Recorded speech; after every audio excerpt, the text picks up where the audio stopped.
Hi, super friends. My name is Kayla, and today I'll be talking to you and we'll be having a discussion about a certain medical condition and how to be a good friend.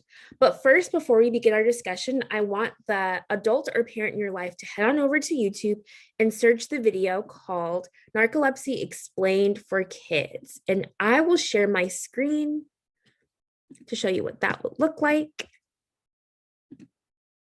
All right, should be up.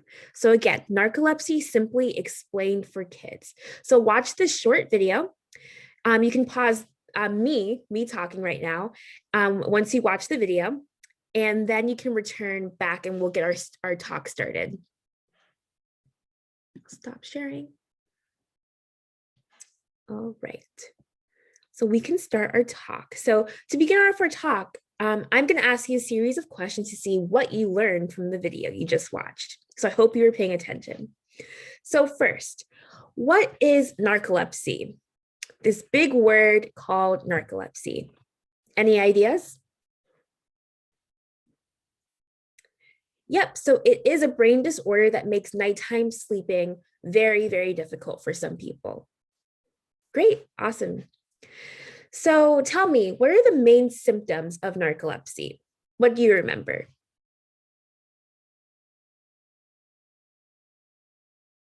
Yep, so the primary symptom is excessive daytime sleepiness, which is another way of saying that even during the day when the sun is out, someone can feel extremely sleepy because they didn't get enough sleep the night before. And other symptoms include being moody, being cranky. You know how we all get cranky when we haven't had enough sleep, but this is on another level for people who might have narcolepsy. Great. So next question.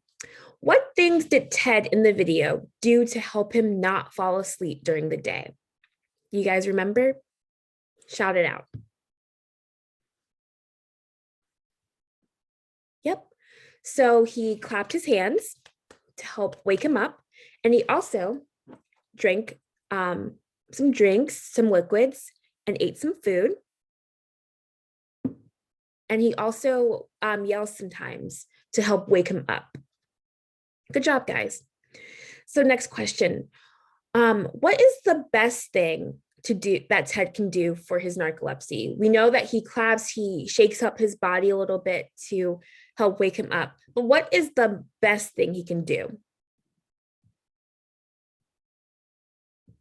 Well, I hope you said take a nap twice a day because that is exactly the best and healthiest thing Ted can do for his mind and body. Great. Okay, so next question. This is also a big word. So what is cataplexy? Again, what is cataplexy? You guys remember? Great. Yeah, so cataplexy kind of sounds a little bit like narcolepsy. They're kind of related, but cataplexy is when the muscles become weak all of a sudden. And so this can show itself as one sticking out their tongue and their whole body collapsing to the ground even. And when this happens, this typically happens when someone gets really excited or startled, as if like they've just listened to a joke, or when they are active and running. Good. So, what are some frustrations of both cataplexy and narcolepsy? What did you learn from the video?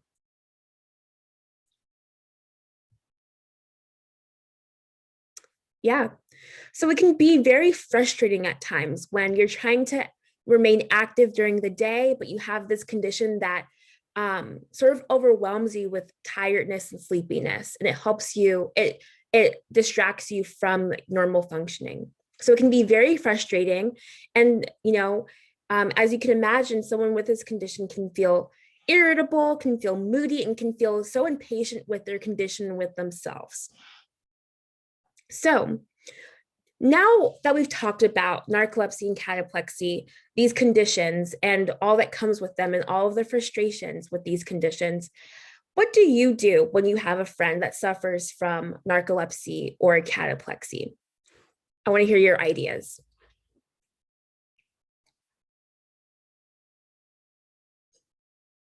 Yep.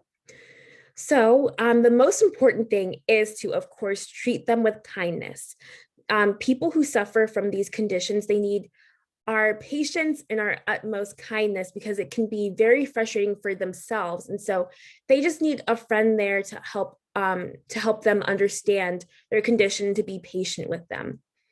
And of course, it's also never, ever okay to laugh or make fun of their conditions at all because they are already bogged down by these conditions. Another thing is to just be a friend to them. Like I said before, treat them with kindness. Let them know that you are there for them, and that they have nothing to be ashamed of their condition. Also be understanding. And then lastly, now that you guys have been taught about narcolepsy and cataplexy, you guys can be sort of ambassadors to your own family, friends, and community on educating them about these diseases, and helping them be super friends as well. So, all right, super friends, I hope this short video gave you the tools to support and show kindness and compassion to your friends who might have narcolepsy or cataplexy. Remember, we all have differences, and our differences make us unique and special. And so we are still able to be friends with and play with and talk with people with all sorts of different abilities, and who are different from us. So that's it for today. Stay tuned for more Super Friend videos. Bye, guys.